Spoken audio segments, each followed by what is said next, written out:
You're listening to Trek FM. Want to join in the conversation and share your thoughts on this episode? Join the Babel Conference, our listeners' discussion group on Facebook. Just type BABEL into the Facebook search field, and we'll look forward to seeing you there. This is Steve Sansweet of Rancho Obi-Wan, and you're listening to the 602 Club.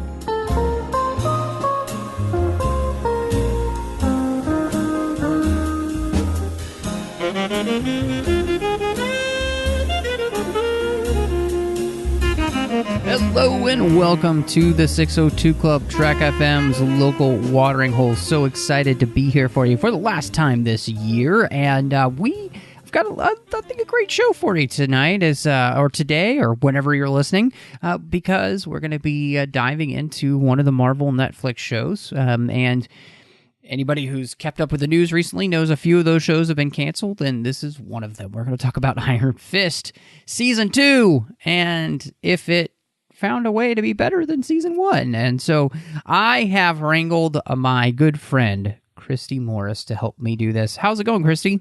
I'm here. I'm back. And I waited to talk to you about this for tonight because it just blew my mind in so many ways. But I was like, no, we have to save it for telling all of the other people.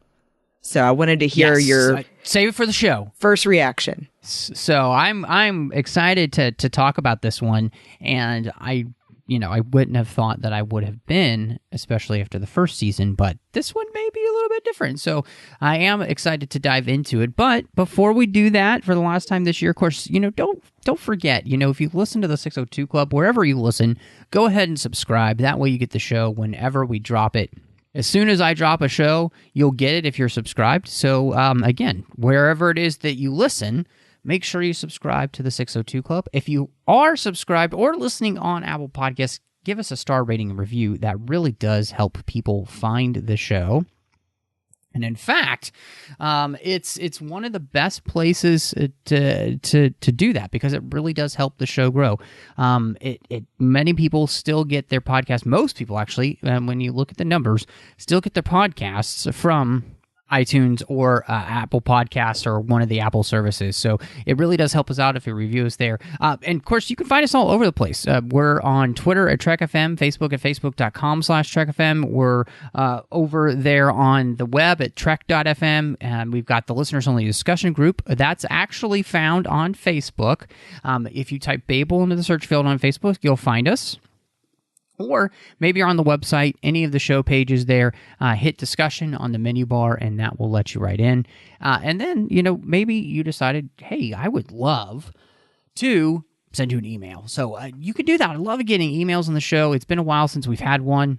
Go over to trek.fm/contact, choose a show, choose the 602 Club, and then I'll get that email and any host that was on that week, and we could talk to you about whatever it is that you're really excited about. So I really hope that you'll do that. Now, Christy, I wanted to ask you, so for you coming into this season of Iron Fist, what were you thinking? Were you excited about it? Were you not excited about it? Where were you with that? With the show itself? Like, was it a show that you liked, or what did you think? So I'll tell you, I was watching through all of the Marvel Netflix shows, and had already seen the first season of Defenders before I saw this season of Iron Fist. And I was really sour before I came into season 2 of Iron Fist, because I, like you probably heard, a lot of people were pretty disappointed with the first season. I felt like everything was very predictable and just not really exciting and interesting to me. Like Daredevil really was at the top of my list, along with the Punisher and then Luke Cage. And as you know, I love Jessica Jones so much that I dressed up as her. So Iron Fist just really left me wanting until we got to episode 3 of season 2. And then I felt like it suddenly took a turn and hooked me. And I was curious if you felt the same. I think most people, if you've listened to the show, that I wasn't a huge fan of the original series. Iron Fist is probably one of just the least of all of them up to this point, really. And so I was coming into this one, I was like, okay, I don't know. And the thing that actually kind of turned me around on thinking maybe this will be good is the fact that he was in Luke Cage, right? And in Luke Cage season 2. He was actually a really interesting character, and it seemed like they had calmed him down as a character, and they had really worked on the characterization of him, and by that, I was encouraged. I thought, okay, maybe they've kind of learned their lesson from season 1 and found a way to make this guy a little bit more interesting and, also one that just felt more centered, Right. Which is funny when you're talking about a character who's all about chi. Yeah. So I came into the season hoping it would be better, and I can heartily say that it is definitely 100% better than the first season. Amen. Yeah, I mean, it really is. I feel like it's a complete 180 from almost all the criticisms I have of the first season don't exist for this season, and that was really good. Yeah, I felt like the biggest difference to me in season 2 was that he had a reason behind everything he was doing finally. Before, it felt like, the big joke, I guess, among at least me and all my friends was he constantly said, "I'm the immortal Iron Fist." But if you don't know the character from anything prior, then you're going, okay, what does that mean? And that's where I was. Yep. And, okay, it's about your chi, whatever. But, this season was when they finally went deeper into his roots and how he came to be the Iron Fist, and then this whole back and forth between him and Davos, and that gives a character so much more weight and more interesting plot to follow than just, don't worry about that, this is who I am. Yeah, I felt like everything, and I think part of it too was that season 2 only has 10 episodes instead of 13. Yeah, and I think that one of the best things about the season is that and it happens with, I think, every Marvel show that I've seen. There's always that one episode where you're like, nothing really happens in this episode. Why am I watching it? Mm-hmm. And I personally didn't feel that with this season, where I was like, why am I watching this episode? What does this have to do with anything that's going on? I feel like you could do this much quicker. Yeah. I mean, and so that was I think that was a key, that I was enjoying watching every episode instead of spending some of the episodes, especially many times in the middle, where you're just like, oh, I don't get what's going on here, in the sense of, like, why am I actually watching this? Right. Like they're trying to, script writing wise, trudge their way through something to get to something else they wanted to do. And you're going, yeah, but you lost me in the middle. Mm-hmm. Yeah. Or it just feels like something that's being drawn out so much. You kind of get that sense of like when Bilbo talks about being butter spread over too much toast. Like that you're just it's really thin here. Like, why you could have added bits and pieces of this episode into other episodes and found a more concise way to do this, and you wouldn't have hurt anything. Mm-hmm. And I think this season, every episode really did a good job of just kind of building on the next episode. And every episode felt like it was legitimately necessary to the story plot. Like, if you were to pull one out, you'd be like, oh, why is that happening? But here, every episode smartly seems legitimate as something needed for the story. And that is something that I don't know if I can say that any of the shows had really done up to this point, where I felt like every episode was kind of needed. And that's for me to say that about Iron Fist, yeah, I think is impressive. And I will say, I think with Danny especially, as the central character and everything, I noticed a lot more how he changed than anyone else.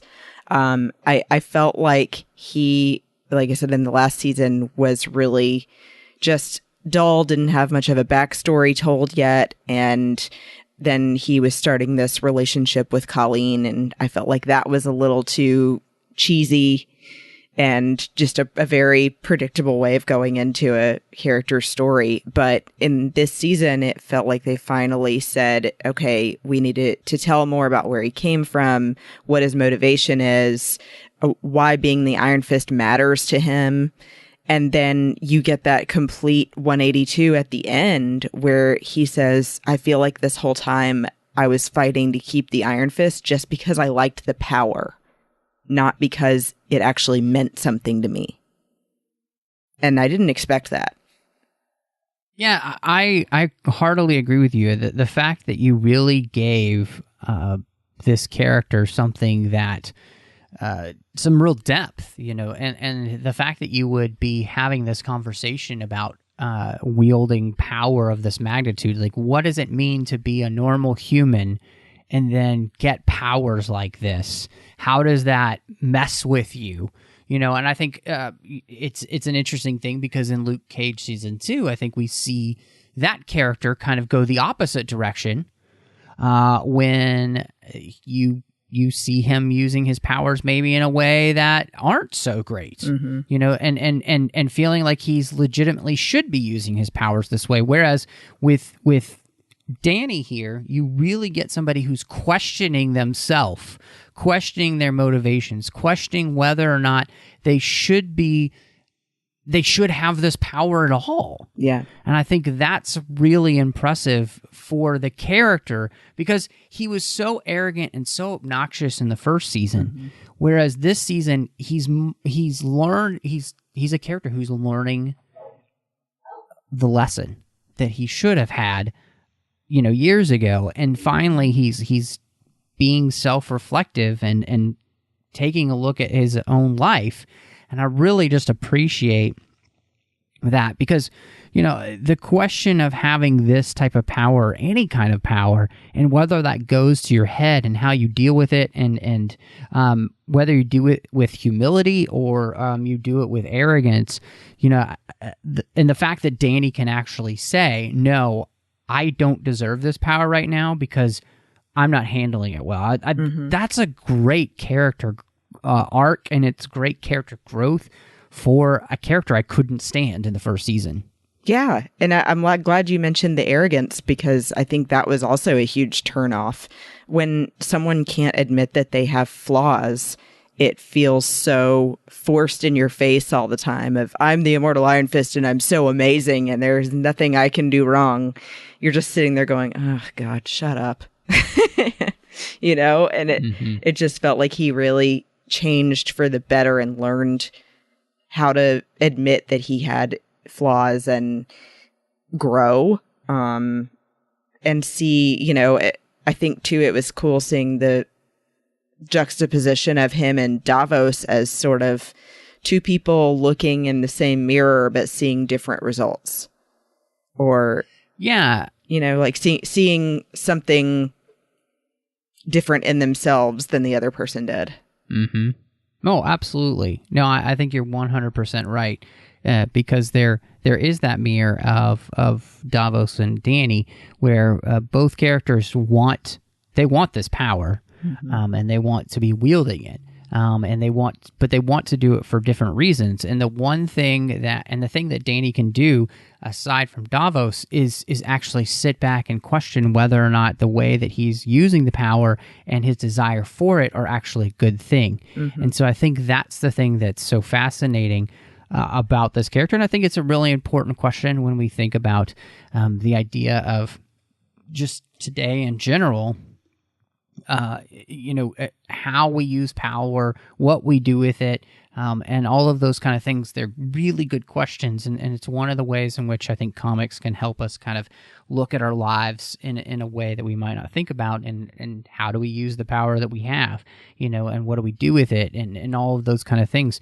It's a very important question. And I really like that Danny struggles with it here.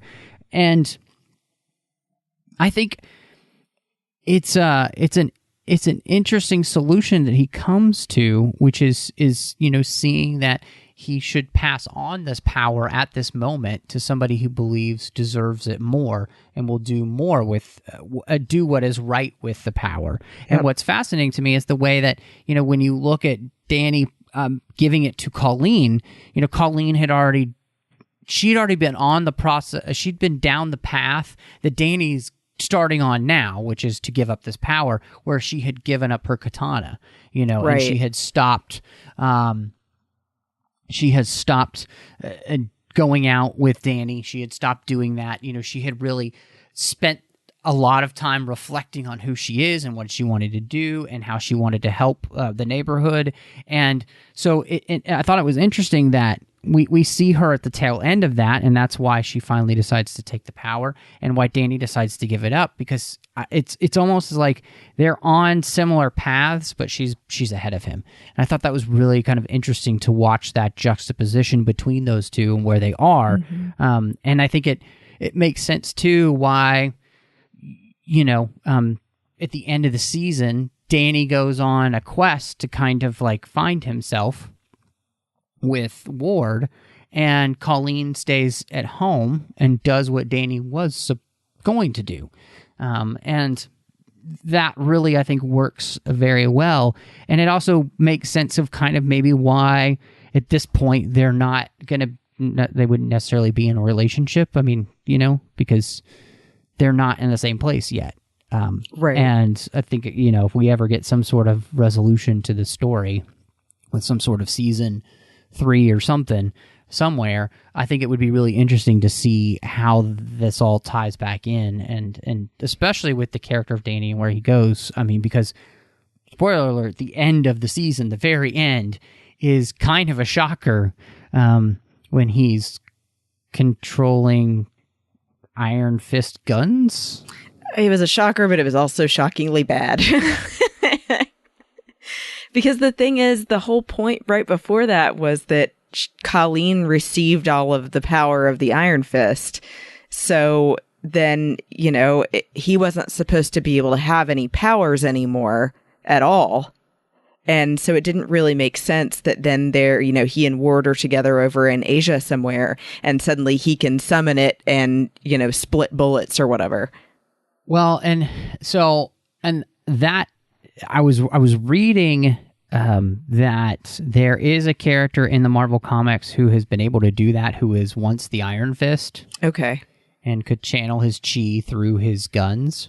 And we actually see, Colleen doing that. And so, and with her katana, mm-hmm. So I think it's very interesting that Dany has kind of, there's a lot of Marvel history that actually goes into this.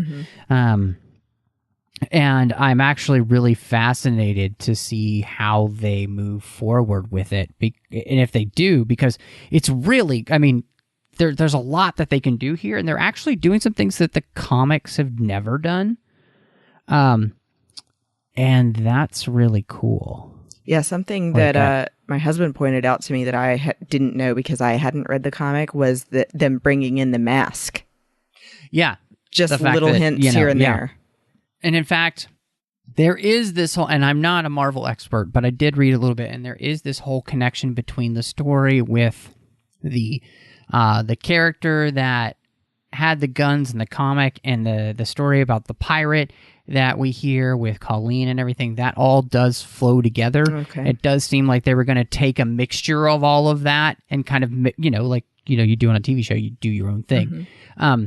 And that would be, again, it's kind of fascinating, because one thing that they do in this season that they've never actually done in the comics is give the Iron Fist to Colleen. Mm-hmm. So that her story, I mean, where we're taking her story is somewhere they haven't even gone in the comics, which I want more of Colleen's story now. I want to see what happens. Yeah, she was my favorite character from this season. And it's funny because Michael and I got into a heated argument about it. I'll say heated debate, where, it felt like he was looking at my point of view going, I don't see how they could take away the Iron Fist from the Iron Fist, and who then would you give it to, and not really feeling like Colleen was the right person or the most deserving person. But from where I was sitting, it felt like, oh, she was the Iron Fist I wanted and didn't know I wanted until they told me she was going to get it. And that, like you said, it felt like she was preparing unknowingly to take on the responsibility, because she had put down her katana and realized that she, again, had flaws and needed to, center herself and get back to what matters. And so then she would be ready to defend the city of, wherever they live, instead of the Iron Fist defending Kunlun because it's gone. I felt like it worked. Yeah. Well, and, I think for the most part it works as well. One, because it is something you don't expect, right? You do not expect them to take away the Iron Fist from the Iron Fist. So in that sense, I see what Michael, your husband, is saying. But at the same time, what I think makes it fascinating is that you really can't tell a story that, people don't know. This is the fun about, taking comics and turning them into television, is you take what's been done in the comics and you take everything that's been done in the comics and you kind of switch it around and you make something new. And you make something different. And I think that's the thing that really fascinates me, is that they have that opportunity, and they really took that opportunity here. I think Colleen has always been a standout character in this series. She was the character that I actually really enjoyed the most, I think, in season 1. And so to have her here get the Iron Fist, to me, that's really exciting. Like, because I want her story to be more than just like, I want it to be more than just, I'm the girlfriend of the Iron Fist. I feel like she deserves more than that, because she's a really good character. And again, this just creates a story to which I don't know, because, I can't just go read up online exactly what they're going to do. Right, because they went in a totally new direction. Yes, exactly. So to me, I find that really exciting. And so, really excited to see where they end up going then with the rest of the series, if they ever do anything with it, it'd be nice. Who knows if they will. So, and I did feel like too with her, the other thing that made me excited was that they gave lore behind her story of becoming Iron Fist then as well. The whole thing about how her parents had always told her this story about the pirate, and then it becoming the Pirate Queen and everything. I love that they suddenly turned it into that's what the box was about, and that, that's actually supposed to be her. It's sort of like watching Hook again for the first time, where you figure out who's Peter Pan, I love that. Yeah. No, I agree with you. I think it's just a really exciting place to be in. And I liked, the way that in the season, Colleen was somebody who was struggling with her place and the fact that what she was doing, the way that she was helping out the neighborhood and working, she had stopped teaching, she had stopped doing those kind of going out with Danny, and put herself in a place where she's supporting the community through the community center she's working at, and really working towards that. And it's that moment where Danny asks her to train him, where things begin to change, and she sees that, she could do more. And then the question that Danny has to her about, whether or not she would take on the mantle of the Iron Fist from him, as he's asked, I think, again, you get a character arc here that is I wasn't expecting. And to me, that was one of the things that really made this a strong season, because there were things happening that I wouldn't have called coming. Yeah, and I will add to that, when Misty comes back, I wasn't expecting either. And for me, at least, that was a pleasant surprise because I loved her in Luke Cage. And that's an interesting thing because, we know that Iron Fist has been canceled. And, she and the Nightwing to team up that they actually make fun of with that's a good name. They have this group together, the Daughters of the Dragon. So you could get a series where it's, they could do 2 new series where they branch off and it's the Daughters of the Dragon and then Luke Cage and Iron Fist together, because I think they have a team up as well. So that would be fascinating, honestly. That would be a really cool thing to see them kind of branch off and maybe do that, because I do like both of those characters, and them working together is really fun. And all of the fighting, I thought the fighting was some of the best, like, martial arts and training and everything that I've seen in a TV show in a while. And they had good background music to go with it to keep you amped up. That made me respect Colleen and Misty even more. I will say the part where I out loud yelled, "Oh!" was when one of the Crane sisters jumps on her motorcycle to ride off and Misty clotheslines her with the robotic arm. Yeah. That was great. That looked like a wrestling move. Like, it hurt. No, I 100% agree with you. I think one of the things that they really did better this season was the fight choreography, because the first season was so over the top. It didn't feel real. It didn't feel right, like more Matrixy. And yeah, but in a really bad, cheesy kind of way. The fight choreography this season, I think, was so much more visceral. It was so much better. The fights were actually really interesting. I really appreciated the work that they had put into it, and I think it changed my perspective just on the show in general, because when they got into a fight, it wasn't like, oh, here we go again. It was like, okay, what are they going to do this time? I felt like in each fight, it was kind of a little bit different too, and it was well done choreography, and you need that in a show about the ultimate fighter, because that's what the Iron Fist is supposed to be, is the ultimate fighter. Yeah, it was incredible, and I think having the 3 Crane sisters versus Misty and Colleen was just awesome. Yeah, no, it's the risks that they took here, the way that they did the different fight scenes, each one had kind of its own feel to it, which was great. So just really appreciate the hard work that they put into this season. And specifically, I feel like they worked very hard to change the perception from the first season. Like I feel like they took all the criticism and they really worked to change. And with the 2 main characters of Danny and Colleen, I think they did a great job of creating arcs for both of them that were very interesting to watch.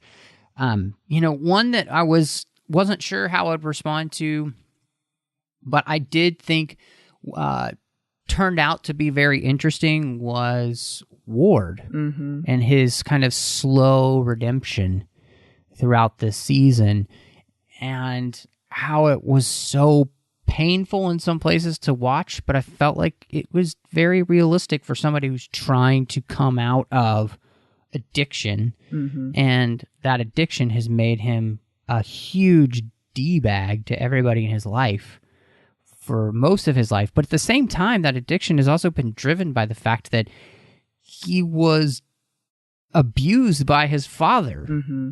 So like there is a reason for that, and the fact that he's trying to come out of that and be a better person, I thought you wouldn't think of that, a superhero story, that's going to be a good one. I just appreciated that. I thought it was good. I completely agree with you. I definitely felt the painfulness of watching some of the stuff that Ward did. you feel like he's such an awful person for sleeping with his sponsor in NA. Mm-hmm. You're like, you're missing the point of why you're there, aren't you? But it did definitely make an interesting story, even though they did defend a little bit, saying where he came from and dealing with the abuse, and then the back and forth relationship with his sister. It did feel like he really learned from his mistakes finally, and especially how hard it hit him when he found out that his girlfriend was pregnant. And that seemed to even more make him think, okay, I've learned what matters to me, and now I can't go back to being the way I used to be. Yeah, no, I 100% agree with you. I think I liked that they give in the show some of the basis for the reasons for him to like turn to alcohol, to turn to opiates, because of what happened to him. But I like that they also don't use that as an excuse for him to treat people badly and to continue on in this lifestyle. That this season is very much about choices that people make, and the fact that your choices define who you are. And, we see that with Danny and Colleen. The choices they make lead to who they're going to be, at the end of the season. And Ward, too. I mean, the choices that he makes, he continually struggles to make the right choices. Mm-hmm. But by the end of the season, he's willing to, leave everything that he knows and to go on this quest with Danny in a way to help find himself, but also to find his center in some ways. Right.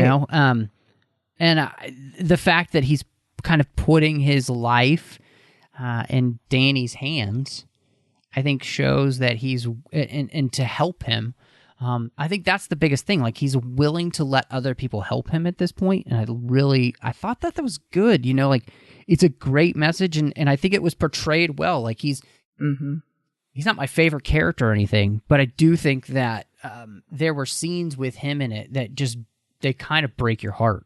Oh, yeah. And I think the best one to me was when he and Danny were just sitting, just talking, the two of them. And when Danny tells the story about how he feels about the power of the Iron Fist and that he may not deserve it anymore, I love that they have Ward say, wow, I've listened to so many addicts tell the reason why they're in Addicts Anonymous or whatever. And he goes, and none of them hit home to me until what you just said. And he said, it's like someone finally understands what I'm going through, and that when I have this power, I feel so alive. But when I'm not high anymore, then I don't know what I have to live for. And then their humor even together was so funny. He goes, if you tell me something about my chi, I'm going to smack you. Yes, no, I totally agree. And I think you're absolutely right, because the thing that they really did so well was the fact that they tied Danny and Ward's stories together with that idea of power being an addiction, that power can be another addiction. Like, and I think that's the thing that was so great about the season, is that all things are good, right? It depends on how you use them. It depends on to what, there's nothing wrong with an opioid itself, right? But it's how you use it. Right. There's nothing wrong with power, but again, it's how you use it. There's nothing wrong with alcohol. It's how you use it. And it all comes down to the choices that we make about the things in our life, and what we deem important, and how we then treat ourselves with the choices that we make. Right. And so the fact that we're talking about that power can be just as much of addiction as somebody who's addicted to a substance like alcohol or drugs, it's so true. And you're just like, it's all the same to me. Yeah. It's a great message too, because too many times we fall into the trap of telling stories about people who are in a place where, it is some sort of substance abuse or something like that, or they've been abused or something like that. But, Danny has this gift that he's been given, And that's the thing that I think is most interesting. When you jump from Ward and Dany, then you look at Davos, right? And Davos is the person where power truly is the drug. And he wants that power to be able to wield it and control everything that's around him and create this what he sees as kind of this utopia of, perfect justice and everything like that. And that power drives him mad pretty much. Yeah. I mean, to the point where he can't tell who's good versus bad anymore. It starts out like the Punisher, sort of, where it's vigilante justice, where he's going, no, I'm killing the people that are already bad people, so it's okay. And then he kills that poor restaurant owner who was just sending his daughter off to school. And the kids that he's training finally see, okay, well, we were following the wrong guy. He has absolutely lost it. I mean, because he didn't just kill him. He didn't just choke him. He punched his fist through the guy's stomach. That's a pretty awful person. I think that this is the thing that was so disturbing about that is the way in which Davos sees everything in such a stark black and white that he cannot see the gray in that character in that moment. That character has had such an experience with choosing a side, and the way that that's destroyed his neighborhood, he doesn't want to choose a side. And therefore, it's not him saying he doesn't want justice, he doesn't want peace in the neighborhood. What he's saying is he just wants to be out of it. Right. He's like, just leave me alone. Exactly. And I think that's the thing that's really interesting about that story, because Davos is incapable of seeing that. I immediately thought only Sith deal in absolutes.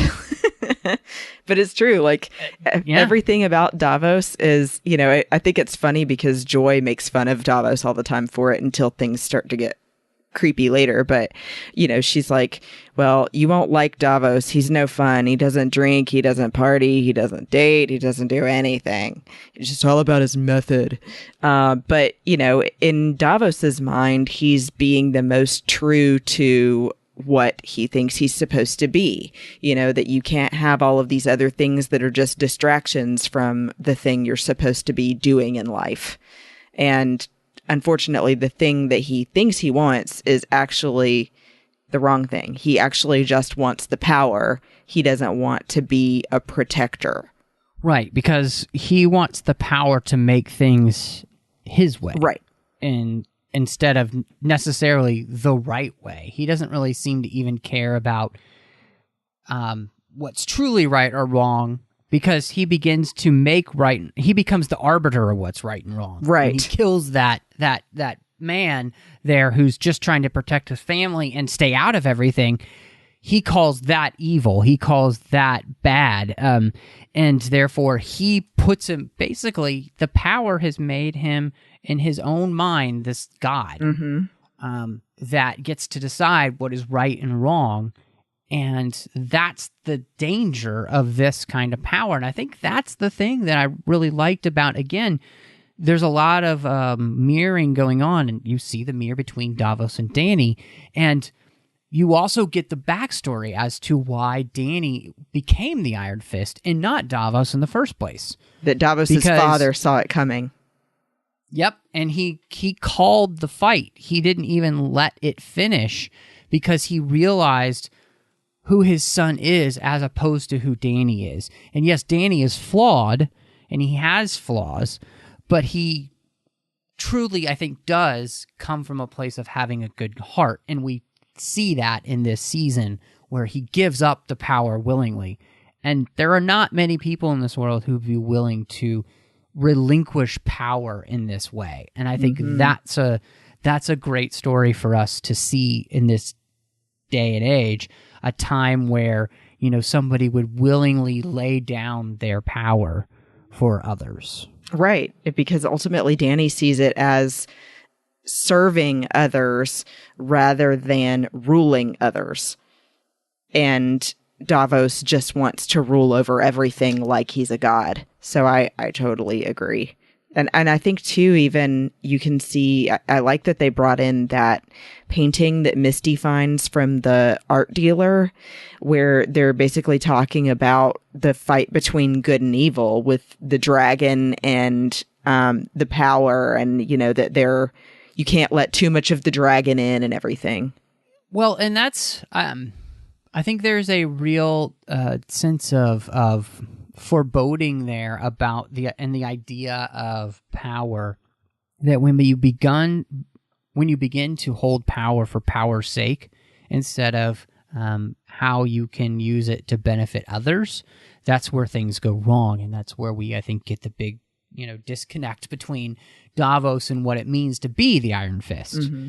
And I think also at the same time, it's one of the places where Dany, I think, is transcending some of the teachings maybe of Kunlun, and finding maybe a new path, a better path. Mm-hmm. So maybe he's the last Jedi of the series. So, right.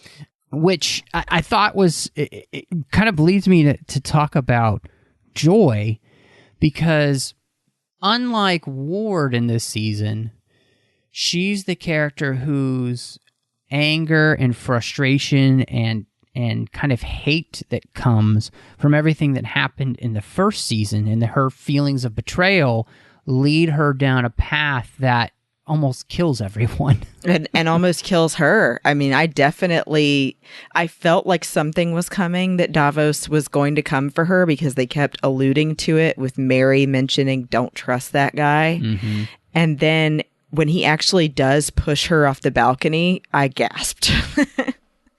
Because you just think, no, they're not going to go that far. And they did. I mean, thankfully she didn't die, but we thought she was.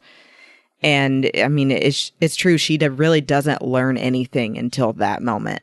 It is interesting to me because there is this sense of her realizing that she's made a mistake, and she's trying to find a way for her to wiggle out of it, instead of kind of truly owning what she's done. Mm-hmm. And find a way to move forward, which is the difference between her and Ward. Mm-hmm. Whereas Ward is finding a way to learn how to own his mistakes truly, mm-hmm. and not blame other people for them. She spends a lot of the season blaming everybody else for what she's doing. Oh, yeah. And it's only kind of at the very, very end where we see her kind of slowly take responsibility for that. And then by the time she does, it's too late, really. Mm-hmm. Because even though she gets from under the thumb of Davos, she can't get out from under the thumb of Walker Mary / Typhoid Mary, whoever, that she's turning into. Right. And I think that's an interesting thing, where it's like the consequences for her actions are just starting to come to fruition. Mm-hmm. And it's sad too, because you see Ward is doing so much better, and that conversation he has with her where he says, I'm trying to say I'm sorry, and I want to know what I can do to fix this. And I like it, but also I feel terrible for him when she says, I hear the words you're saying, but you can't make someone forgive you. I have to do that when I'm ready, and you can't just tell me when to do that. But from the same token, mm-hmm. you understand how he feels, and that he's like, I'm doing everything I can, though. What else can I do? And she's like, there's nothing you can do. Well, and I think that's that place where you have to come to acceptance of, what you can do and what you can't do, mm-hmm. and not be driven crazy by what it is that you can't do.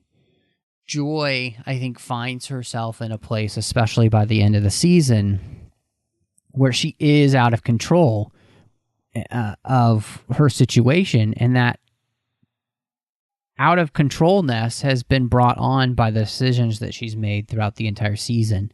And even though she found a way to kind of turn around and be a help to our heroes, she still finds herself in a place that has truly kind of hurt everything. Oh, yeah. And the person in the end, I think that she's hurt, not the most, but quite a bit, is herself. Oh, yeah. I mean, because she basically is the reason that Danny's power got taken from him in the first place. Yep. And at first, she's very matter of fact and like, I know what I did and I had justification for it, but then changes her mind. Well, and I think it's interesting too, because I mean, she takes it out on Danny, which is so strange to me, because of all the people here, Danny is the least guilty of everything she's charged him of. Mm-hmm. He was gone for most of that that she's talking about. And then when he came back, this was a problem for him specifically and the Iron Fist to take care of. Mm-hmm. The Hand is the enemy of the Iron Fist and of Kunlun. This is his mission. So, for her to kind of be upset about that, and for them maybe not telling her because they're trying to keep her safe, like, it's just, it's one big misunderstanding, and she takes it one way, and she takes it so far that way that, she ends herself in a really horrible place, because the newest character to all of this, Walker Mary / who will become Typhoid Mary in the series, and Alice Eve, who I've always enjoyed, as she was in Star Trek Into Darkness, and then she's in a movie with Chris Evans called Before You Go, I think it is. It's on, you can find it on Netflix. I think that's the title of it that I really like. I've always enjoyed her as an actress, but here, oh man, she's killer. I think Yes. She's so good, I think, in the role. I mean, the way that she plays both completely different. One just like sticky sweet and super nice, and the other one is just so no nonsense and like you feel like could kill you at any moment. Those switches are so well done in the way she portrays even the like when rain happens, and like she just goes from one face to another, and it feels completely different. Really great job, I think. And again, I find myself kind of wanting more of this story and where it's going to go because of what she did with the character.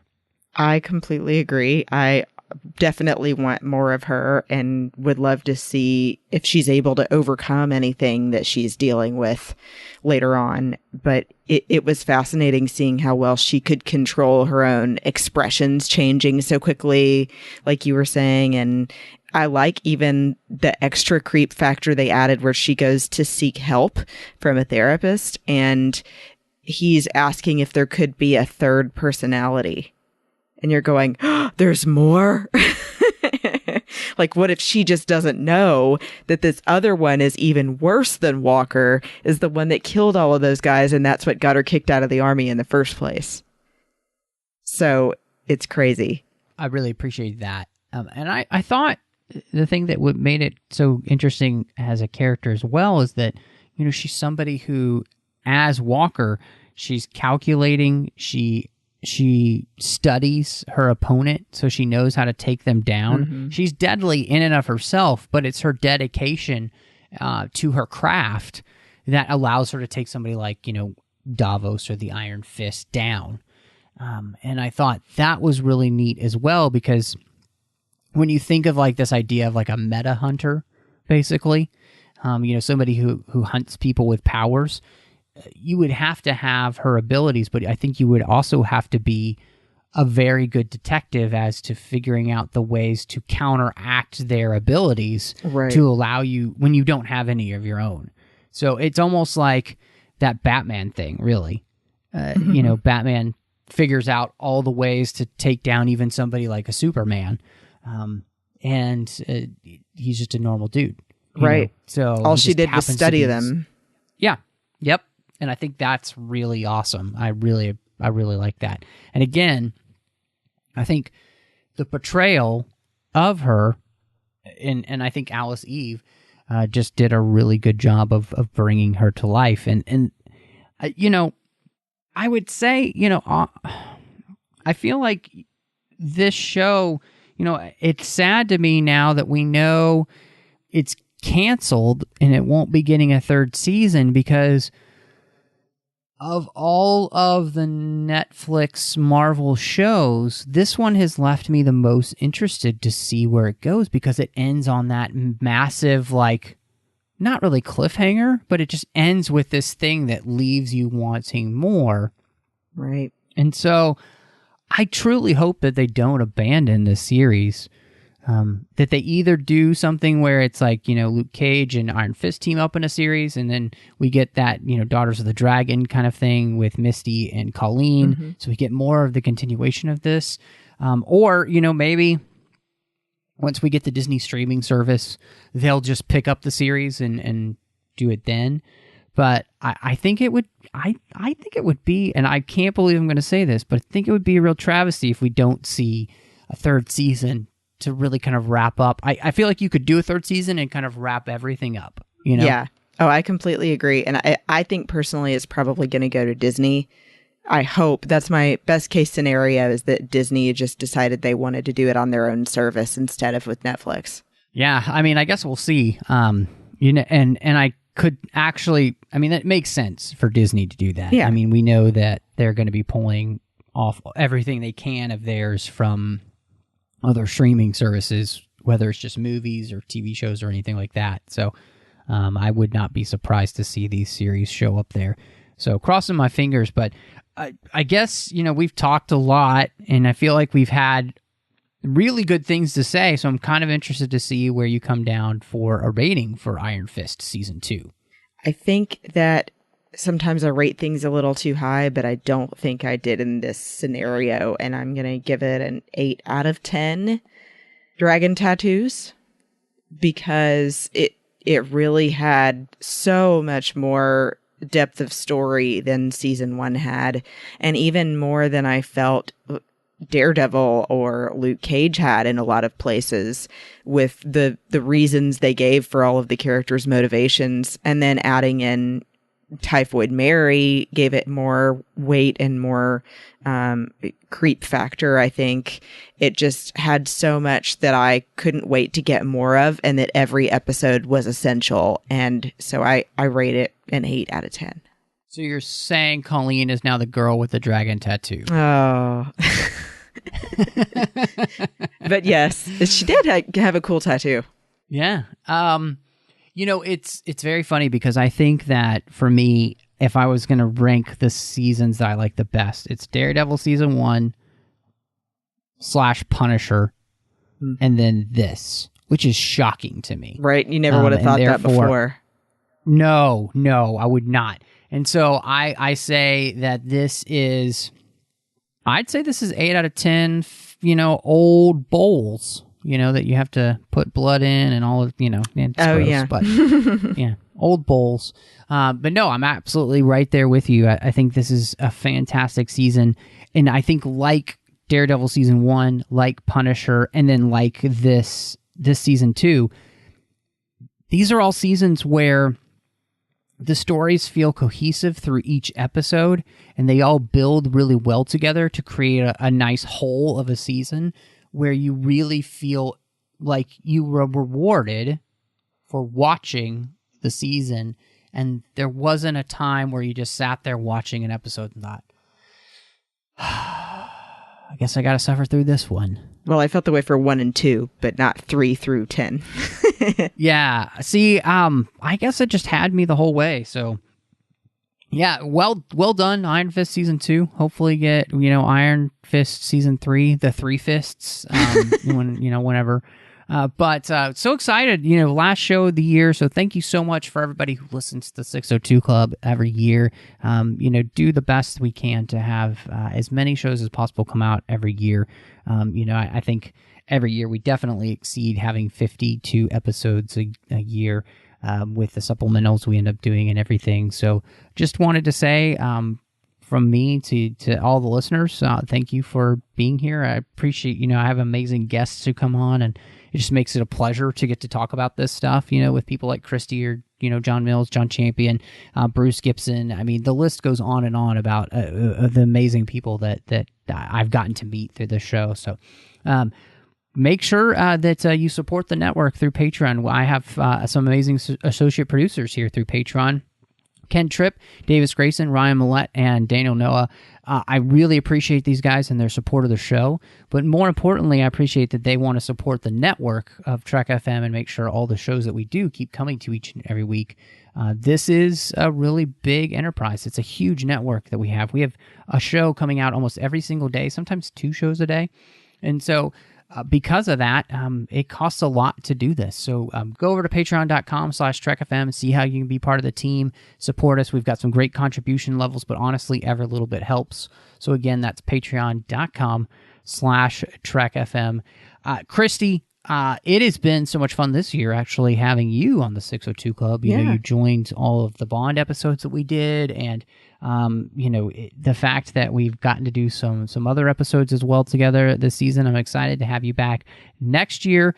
But where could everybody find you online if they want to catch up with you, talk to you about Iron Fist or anything else that you're doing in the geek world? Yeah, you can find me on Instagram and Twitter at BespinBelle, Belle. And I love talking about all the Marvel shows, as well as any of the Bond movies we've gone over. I love Star Wars especially, but all of those other things too. And am officially a member of the 501st Legion. Woot woot. Woohoo! and I'm also have been on a show co-hosting with my friend Teresa Delgado called Galactic Fashion, but we are actually ending that show and hopefully starting a new project, so stay tuned for that. And then in the meantime, of course, I'll still be coming in here on 602 Club as long as Matt will have me. Oh, well, that'll be a while then. So of course, you can also find me everywhere. I'm on the moniker Matt Rushing02 on all the main places you want to find me: Twitter, Instagram, and Letterboxd. All great places to follow me. So I hope you will do that in those places. Also, you can find me here on the network doing The Orb with Chris Jones, talking about Star Trek Deep Space Nine. You can also find me on the Nerd Party Network doing 2 shows. One is Aggressive Negotiations with John Mills, where every week we talk about something fun in the Star Wars galaxy. So I hope you'll check that out. And of course, you can also find me on Owl Post with Dre Kaufman. If you're a Harry Potter fan, this is the perfect place for you because we are walking through every single chapter of the Harry Potter series, 1 chapter at a time. If you've read the books, never. If you're just reading them, or maybe you've read them 100 times, this is the show for you. And then last but not least, I do a show with my friend Courtney called Cinema Stories, and that is where we talk about films, but through the lens of faith. But thank you so much for joining us, and y'all come back now, you hear?